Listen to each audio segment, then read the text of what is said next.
V sobotu 5. apríla sa v Tisovci uskutočnilo stretnutie so známym spisovateľom a básnikom pánom Danielom Hevierom. Stretnutie bolo organizované pre deti základných škôl a deti z detského domova Dalmatín v Tisovci. Som spokojný s účasťou našich detí, pretože som ani nečakal, že bude taký veľký záujem, ale myslím si, že meno pána Heviera má veľký zvuk. My sme sa pána Heviera opýtali, čo pre neho znamená región Hornej Rimavy.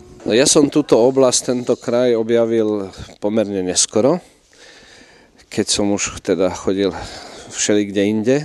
Našiel som tu dobrých ľudí, mojich priateľov a možno práve preto, ako keby som to chcel trošku dobehnúť, tak som tu v poslednom čase a v posledných rokoch častejšie.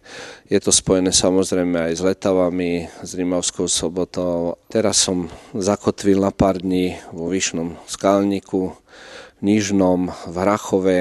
Zase som objavil tieto dedinky a úplne ma dojalo, že vlastne každá skoro obec tu má nejakého či už Turovského alebo nejakého iného literáta, našich predchodcov, takže cítim sa trošku aj tak zaviazaný, že vlastne pokračujem v ich diele a preto som dnes aj tu v Tisovci. Pán Daniel Hevier je vo Vyšnom Skalníku od piatka. Včera vo Vyšnom Skalníku sa zúčastnil ako čestný člen poroty na 7. ročníku Dňa štúrovskej poézie, ktorý prebieha na počesť Jána Botu, rodáka z Vyšného Skalníka.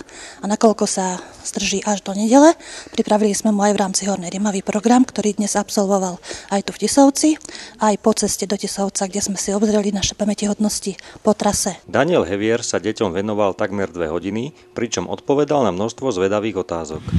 Veľmi sa mi páčila pieseň Kým vieš snívať z prvej série Superstar. Koľko vám trvalo zložiť text tejto piesni?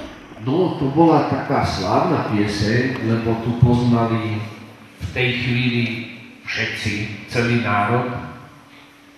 A to bolo zaujímavé, že ja som tu Superstar, raz som to pozeral a potom už som vždy mal nejakú inú robotu, ani som to moc nesledoval v televízii.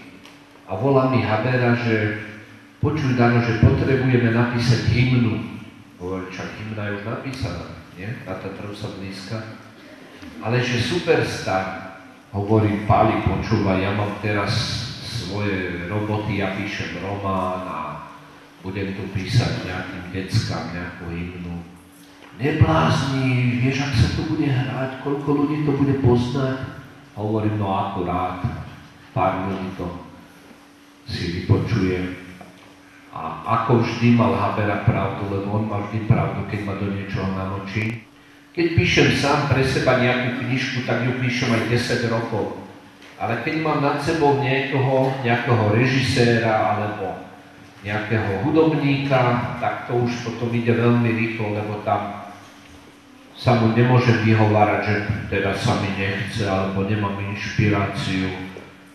Oni mi vynadajú, že čo, sa flákam, že už sú naťahané káble v štúdiu a nemajú čo spievať tí speváci, tak to potom niekedy napíšem aj do rána. Organizátor stretnutia, občianske združenie Horná Rimava, pripravilo pre deti perničky, vyrobené špeciálne pre toto podujatie. Ďakujem hlavnému aktérovi, spisovateľovi, básnikovi, textárovi v jednej osobe Danielovi Hevierovi za to, že zavítal medzi nás do mesta Tisovec. Patrí vďaka samozrejme aj riaditeľovi tunajšej základnej školy doktora Vladimíra Klementisa, pánovi magistrovi Kérimu.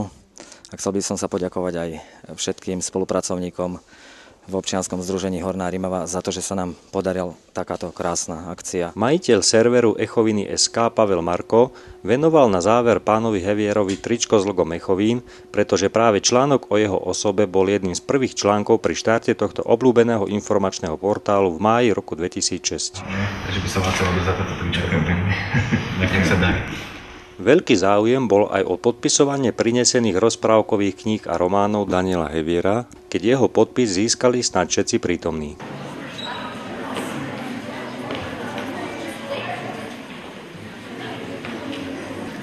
Dobre, ostatní si to môžu zase zapohrať.